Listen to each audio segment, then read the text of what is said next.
Ouais, c'est... Il y a la drogue et les gonzesses qui t'attendent. Trop bien, bah écoutez, bonne journée.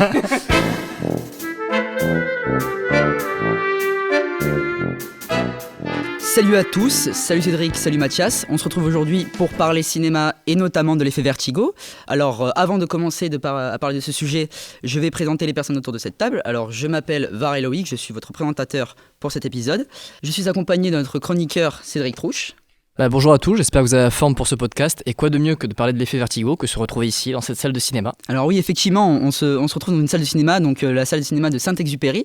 En fait, la salle est ouverte depuis 1993 et c'est une salle à Marignane. Il fête ses 30 ans l'année prochaine. Donc voilà, il propose aussi également des séances à bas prix. Donc je crois que c'est 5 € la séance, il me semble. C'est ça, et 6 € après 20 heures, ce qui est 2 fois moins cher qu'une salle de cinéma standard aujourd'hui. Et bien justement, ça sera peut-être l'occasion de voir des films à bas prix et des films réalisé par Mathias Puja, notre réalisateur marseillais qui a bien voulu nous accompagner sur cette émission. Alors, c'est un réalisateur marseillais qui travaille pour le Tarpimbien, donc aussi un média marseillais qui fait des productions pour promouvoir les différents événements, tout ça, bars, tout ce qui est à côté de Marseille, par le biais de documentaires, vlogs ou résumés. T'as quelque chose à rajouter peut-être ? Non, c'est ça, voilà. Tarpimbien, effectivement, on parle un petit peu de tout ce qui fait la vie marseillaise, parfois légèrement autour, mais sinon, voilà, c'est la vie marseillaise, avec des articles, des reportages, des films, etc. Ok, super. Eh ben, je pense qu'on peut commencer à parler de notre sujet. Donc, parlons peu, parlons bien, parlons des révolutions du cinéma. Et notamment de l'effet Vertigo, donc, qui est un effet créé par Alfred Hitchcock, qu'on peut voir dans Les Dents de la Mer, Sueur froide ou encore La haine. Donc Sueur froide qui a créé l'effet Vertigo en 1956 1958. 1958. Je ne connais pas tout, malheureusement. Et c'est justement toi qui vas nous en dire un peu plus. Alors, est-ce que tu pourrais nous parler un peu plus de l'effet Vertigo, comment il a été créé, tout ça ? Bien sûr. Alors en fait, l'effet Vertigo ou travelling compensé, c'est un effet cinématographique qui consiste en fait à contrarier deux effets simultanés, à savoir un zoom avant et un travelling compensé mécanique arrière, ou inversement, un zoom arrière et un travelling mécanique avant, de telle sorte à ce que le sujet filmé reste cadré, mais que l'arrière-plan subisse des déformations au niveau de la perspective, qu'il soit une diminution ou un allongement. Dans des termes un peu plus simples, ce serait tout simplement de poser une caméra sur un rail, de reculer avec, tout en faisant un zoom avant, de telle sorte à ce qu'on se rapproche du sujet, mais que néanmoins l'arrière-plan derrière lui soit déformé. Quel est le but de cet effet ? C'est d'amener un effet de malaise, de danger auprès du spectateur.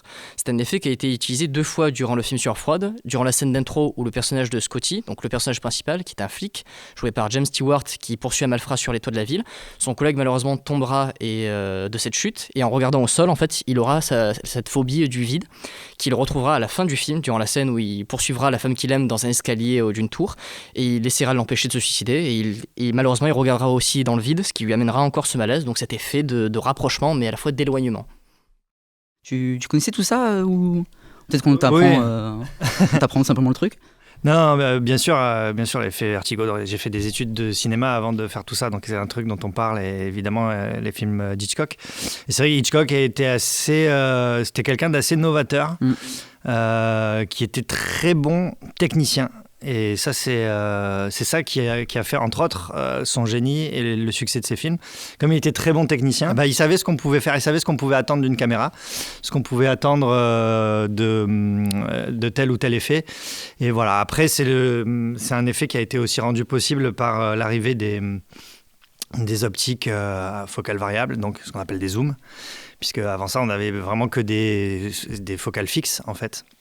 Et donc voilà, et bon, le travelling existait déjà depuis longtemps. Et effectivement, en fait, ce qui est important je ne sais pas d'ailleurs si c'est vraiment le premier, c'est possible, mais c'est très probable qu'il ait déjà été utilisé avant dans des productions plus confidentielles. En tout cas, ce qu'on retient de manière générale, c'est quand l'effet est utilisé à bon escient, en fait, quand l'effet sert à quelque chose, voilà. Et là, dans Vertigo, c'est le titre du film, quoi. Le titre du film, c'est Vertige, quoi. Oui, c'est le titre original. Ouais, exactement. Et du coup, c'est parfait, c'est exactement ça. C'est-à-dire que là, il a réussi à rendre un effet de vertige avec ce travelling compensé ou transtrave, comme on dit vulgairement dans le milieu des techniciens. Je crois que c'est l'heure du back quiz. Alors, pour vous résumer ce que c'est le back quiz, alors je vais vous poser 5 questions sur lesquelles vous devrez vous départager et en appuyant sur le buzzer quand vous nous amenez tout de suite, et vous devrez avoir le plus de points possible. Alors, si vous réussissez à répondre à la question d'un seul coup sans besoin d'aide, vous aurez 2 points. Exactement. Il a été plus rapide. J'essaye parce que... Et si vous n'arrivez pas malheureusement à répondre à la question directement, je vous proposerai 4 réponses différentes et celui qui répondra le plus rapidement possible aura seulement un seul point. Et attends, parce que si jamais quelqu'un donne une mauvaise réponse, par exemple. Dans ce cas-là, c'est l'autre qui en profite. Donc mauvaise réponse, le point va à l'autre. Non, parce que du coup, il reste quand même 3 autres réponses. Du coup. D'accord. Donc il faut trouver parmi les 3 autres réponses. Il y a 4 possibilités sur les 5 questions à chaque fois, d'accord. C'est Okay. ça, bon. Exactement. Est-ce que c'est bon pour vous ? Oui. Ouais. C'est bon. Alors n'hésitez pas chez vous aussi à jouer avec vos proches et pour savoir qui aura la meilleure culture entre vous, pour vous fighter un peu, mais cassez pas le buzzer, par contre c'est important. Vous envoyez 1 ou 2 au 6 37 22. Numéro surtaxé. On va commencer. Est-ce que vous êtes prêts ? Oui. Top. Dans quel film américain Donald Trump joue-t-il son propre rôle ?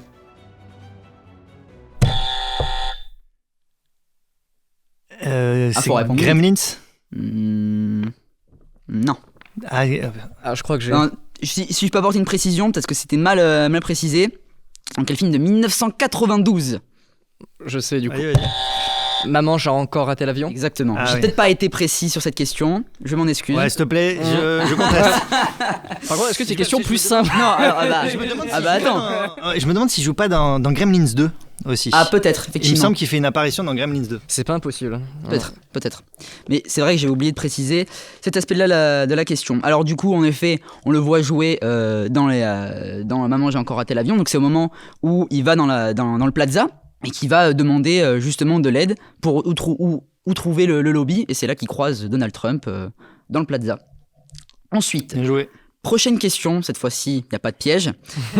De quelle personnalité le film Rocketman est-il la biographie ? Je vais essayer. C'est pas le biopic de Neil Armstrong ? Non.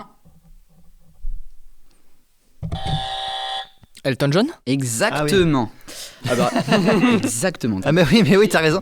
Mais Mais c'est vrai que le nom, parce que c'est vrai que biopic, c'est vrai que j'ai une petite hésitation. Alors- Je dis c'est qui déjà Rocketman ? et oui, mais en plus je l'ai pas vu et il y a pas longtemps il y a un film sur Neil Armstrong aussi qui est sorti. Ah, peut-être. Ah, First Man, du coup. Voilà, ça va. First Man, c'est ça, et que j'ai pas vu non plus. D'où la question un peu tordue. Et puis Rocket, tu vois, c'est bon voilà. Ouais, ça peut porter à confusion, mais c'est bien le film porté sur Reginald Dwight, donc qui part de ses débuts en tant que pianiste pour finir en tant que rockstar britannique connu sous le nom d'Elton John. Bien joué. Je me fais toller là pour le moment. Question suivante. Quel acteur a incarné James Bond le plus de fois au cinéma ?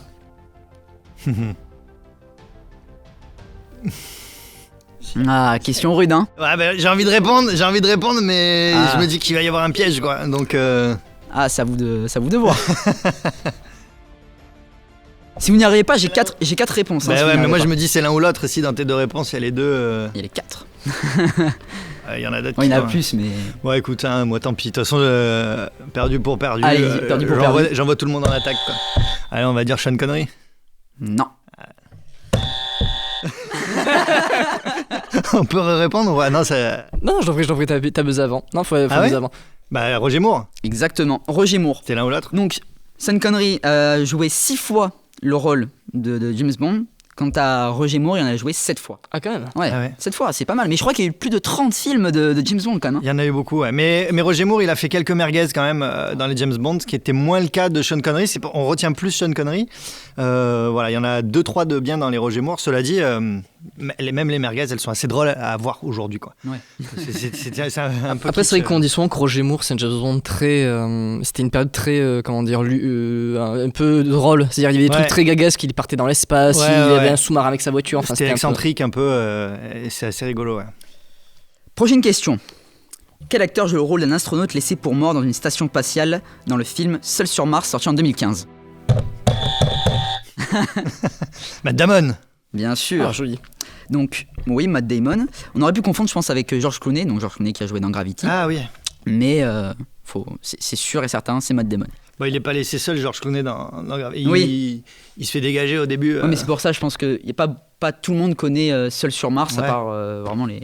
Je pense que c'est vraiment les personnes qui s'intéressent vraiment à l'astronomie, même si c'est quand même un film pas mal connu. Très très bon film. T'avais Interstellar aussi. Avec Interstellar, qui est très très bon. Effectivement, justement, il y avait Casey Affleck dans les propositions, donc justement le film, dans le fils de Joseph Cooper, dans l'acteur principal. Enfin, c'est pas le vrai nom, mais vous avez compris. Ensuite, on passe à la dernière question. Parce que attends, excuse-moi, parce que ça fait 2-2 là, du coup. 2-2. Et ouais, donc là c'est le. Enfin 4-4 du coup techniquement. Oui. Donc c'est 4-4. Là c'est la question c'est la balle finale. de match. Là, c'est la balle de match. Petite pression. Il va falloir être vif là. Je sais pas, ça dépend de vous. Où se déroule la majorité de l'action du film Le Chant du Loup, sorti en 2019? Dans un sous-marin. Bien joué. Ça, celle-là, elle était... en vrai, faut connaître le film quand même. Hein. Je l'avais aussi, mais je l'ai vu.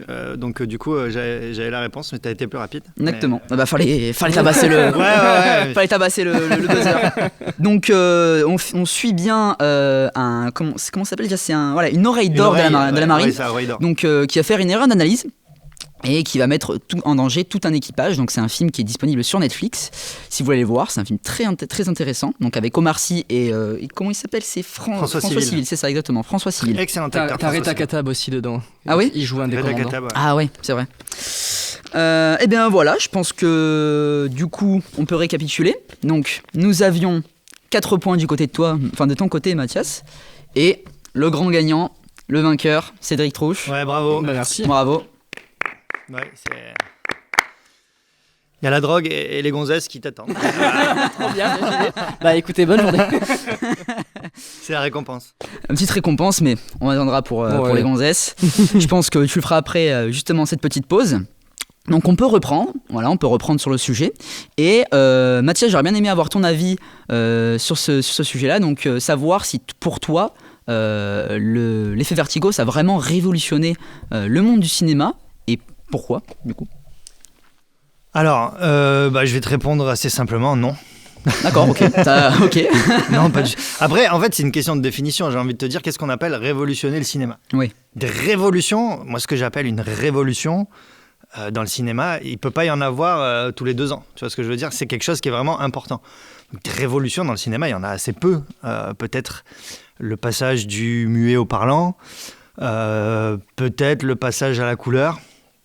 Et encore, l'arrivée de la télé, ça a été une vraie révolution dans le cinéma, pour le coup. Peut-être le passage de l'argentique au numérique aussi, peut-être. Et voilà, j'allais dire peut-être la dernière en date, c'est celle de l'argentique au numérique. Même, tu vois, des fois, ce qui est annoncé comme des révolutions, en gros, avec la sortie d'Avatar, on pensait que ça y est, le cinéma avait totalement changé et il a fallu équiper toutes les salles avec de la 3D, etc. Ouais. Et puis finalement, qu'est-ce qu'il en reste aujourd'hui? Tu vois, pas grand-chose. Peut-être la 3D, c'est devenu un truc marginal. La plupart des gens ne veulent même pas aller voir les films en 3D, ce que je comprends. Donc finalement, tu vois, même cette révolution qui était attendue n'en est pas une, finalement. Et voilà, alors peut-être... Et encore, même, tu vois, le passage de l'argentique au numérique, c'est peut-être même plus une révolution dans la production. Alors peut-être que justement, l'effet Vertigo, c'est peut-être une révolution plus au niveau scénaristique que production vraiment technique. Je pense pas que ce soit une révolution. C'est un bel effet, sympa. Voilà. C'est un effet sympa qui a été parfois bien utilisé, parfois n'importe comment, parce qu'il faut le dire aussi. Tu vois, des fois, il y a du n'importe quoi. Ben non. Et puis en fait, comme tous les effets, c'est bien si on sait pourquoi on l'utilise. Un effet mal utilisé, c'est kitsch. En fait, c'est toujours ça, quoi. Voilà. Tu utilises un effet juste pour mettre un effet. Très vite, c'est kitsch. On se dit, mais qu'est-ce qu'il a fait là? Qu'est-ce qu'il a voulu faire? C'est n'importe quoi. Et même pas des fois des effets, juste un plan. Tu vois, tu regardes si tu utilises un plan subjectif à un endroit où il n'y en a pas besoin, tu te dis mais qu'est-ce que ça fait là, ça? C'est toujours un peu touchy comme ça d'utiliser des effets, et plus ils sont visibles et visuels, et plus tu les remarques, et donc plus tu te dis mais qu'est-ce qu'il a fait? Donc voilà, en fait, comme tout... Ouais. Ça reste qu'un effet, quoi. Oui. Ça reste qu'un effet. Et parfois, c'est super bien utilisé, et parfois, c'est une merguez. Et donc de là à dire que ça a révolutionné le cinéma, non, ça fait parler les gens qui s'y intéressent, comme nous. Mais voilà, je pense que c'est pas beaucoup plus que ça. Mais c'est vrai, je le rejoins un peu. C'est vrai que cet effet, quand il a été créé à l'époque et quand il a été utilisé dans certains films, notamment je pense aussi aux Dents de la Mer, qui est souvent considéré comme l'un des meilleures utilisations de l'effet, parce que c'est la scène où Brody est assis sur la plage qui guette et qui voit qu'un enfant se fait bouffer. Il y avait vraiment un effet où ça aidait la mise en scène, parce que tu avais un réalisateur qui avait une vision derrière. Mais c'est vrai que maintenant, aujourd'hui, quand tu utilises cet effet dans les films modernes, ça devient très kitsch et surtout, on comprend pas pourquoi les réalisateurs l'ont utilisé. T'as l'impression que c'est juste, c'est un effet, alors qu'avant, c'était pas un effet. Ça racontait quelque chose en fait. Parce que, comme on dit souvent, un plan donne une information. Et le problème, c'est que maintenant, aujourd'hui, j'ai l'impression que les réalisateurs ne savent plus quoi en faire en fait. Il y a plus de. Ouais, et puis en fait, c'est, tu vois ce qu'on disait tout à l'heure, c'est-à-dire qu'à partir du moment où, en fait, quand c'était un effet vraiment, comme je disais, réservé au cinéma, parce qu'il fallait avoir les techniciens, le matos, etc. et tout. Bon, c'est un plan, dès que tu le voyais, ça faisait cinéma, quoi. Voilà, tu te démarquais du téléfilm ou du truc, de la production un peu cheap, quoi. Et c'est vrai qu'à partir du moment où tu le retrouves dans Koh-Lanta, et dans d'autres émissions, en fait, j'ai pris Koh-Lanta comme exemple, mais en plus, c'est plutôt un exemple de bonne utilisation Koh-Lanta, quoi, parce que ça fait quelque chose d'assez joli, d'assez visuel. Mais je l'ai vu dans des trucs beaucoup plus pourris, quoi, tu vois, genre, je sais pas, on nettoie ta maison, genre de trucs, quoi, tu vois. Donc, ça veut dire que c'est accessible à tout le monde, ça veut dire que cet effet n'est plus identifié par le spectateur immédiatement comme un effet « Waouh, c'est du cinéma, je suis en train de voir du cinéma ». Et à partir de là, ouais, en fait, il revient vraiment à son statut d'effet, et c'est un peu ce que tu disais, c'est-à-dire soit tu l'utilises avec une vraie avec une vraie idée derrière la tête pour montrer du vertige, ou comme on disait pour la haine, pour peut-être passer d'une utilisation de focale à une autre, pour Brody dans Les Dents de la Mer, voilà, c'est un autre effet connu. Il y a Poltergeist aussi qui est connu. Il y avait Le Roi Lion aussi, par rapport à la scène où Simba est dans la gorge et qu'il y a un troupeau qui fond sur lui. Et il y a ce zoom pour montrer le sentiment de danger aussi. C'est fou quand même qu'ils réutilisent des effets comme ça, qui étaient censés être des effets techniques, avec des caméras, qu'ils utilisent même dans des dessins animés. Ouais, mais en fait, c'est pas si fou que ça, parce que justement, tout le truc de l'animation, c'est d'arriver à recréer les perspectives d'une caméra. Et tous ceux qui font un peu d'animation sur l'ordinateur, quoi, de la 3D et tout ça, ou de l'After Effects, en fait, tu te rends compte que l'idée, c'est de mettre une caméra, où est-ce que je la mets, quelle focale j'utilise, sous quelles conditions, etc., etc. Donc, en fait, c'est un peu la même chose, quoi. Mais voilà, du coup, cet effet-là qui est... maintenant... Il est vraiment passé dans le grand public, et c'est vrai que plus que jamais aujourd'hui, si tu veux pas que ça fasse kitsch, il faut vraiment l'utiliser avec une idée derrière la tête, ou alors, et tu peux aussi le faire de manière plus subtile. Je pense aux Affranchis, il est dans Les Affranchis aussi, cet effet. Et il est fait de manière beaucoup plus subtile. Il n'est pas aussi spectaculaire que dans Les Dents de la Mer ou dans Sueur froide. Il est beaucoup plus subtil, et c'est simplement un passage de discussion entre De Niro et Ray Liotta. Et ils sont en train de discuter, et bon, on sait très bien à ce moment-là que De Niro, il est en train de sonder Ray Liotta pour savoir s'il a balancé au FBI et tout ça. Et bref, et on a cet effet-là, c'est-à-dire qu'on a les deux personnages qui ne bougent pas dans le cadre, et la perspective qui change un petit peu, mais de manière très subtile. Voilà, c'est pas spectaculaire, c'est subtil. Du coup, personne cite Les Affranchis d'ailleurs quand on cite cet effet. C'est vrai qu'à l'époque, ils ont mis cet effet dans cette scène pour montrer que le personnage de Ray Liotta, il s'appelle Jimmy, je crois, dans le film, si je m'abuse. Possible, ouais. Et en fait, il disait que c'était pour montrer qu'il était dans une position de faiblesse et qu'en fait, la mafia allait lui tourner le dos et qu'il était en danger, en fait. C'était pour montrer qu'en fait, cette scène qui paraît amicale entre eux deux, en fait, c'est pas du tout une scène amicale. Il est en fait en confrontation avec De Niro. Je trouvais ça très intéressant, alors qu'ils sont censés être amis, posés dans un... Ouais, bien sûr. Bon, voilà, en tout cas. Eh ben, je pense que voilà, c'est parfait, moment parfait pour conclure ce podcast. Alors, voilà, maintenant vous savez presque tout sur l'effet Vertigo. Je tiens à te remercier quand même d'avoir accepté notre invitation et d'avoir voulu parler avec nous de l'effet Vertigo sur ce plateau. Avec plaisir, et merci beaucoup pour l'invitation. C'était un honneur. Merci. Si c'est à refaire, on le refera. Voilà, c'était un plaisir d'animer cette émission. Alors si vous avez des avis à nous donner, si vous aimez bien ce concept, ce format, n'hésitez pas à nous le dire sur nos différents réseaux sociaux. Donc on a Twitter, Instagram, Facebook et YouTube. Et voilà, on attend vos commentaires avec impatience. Je tenais aussi également à remercier Allociné qui a bien voulu financer notre podcast, et aussi à la salle de cinéma, au cinéma de Saint-Exupéry, de nous avoir prêté ces magnifiques locaux. La semaine prochaine, on se retrouve avec le technicien Albert Kuma. Albert Kuma qui est un technicien dans le cinéma. et qui pourra nous parler un peu plus d'un procédé qui est arrivé dans les années 90, qui a révolutionné notamment les effets spéciaux, mais ça, on le verra la semaine prochaine. Tu le verras la semaine prochaine aussi. Je te laisserai écouter si tu veux bien. Et, si tu me laisses écouter, alors ça va. Si je te laisse écouter, bien évidemment. Et voilà, je vous retrouve donc jeudi prochain à 16h30 sur YouTube et vendredi 17h30 sur Spotify. Salut, salut!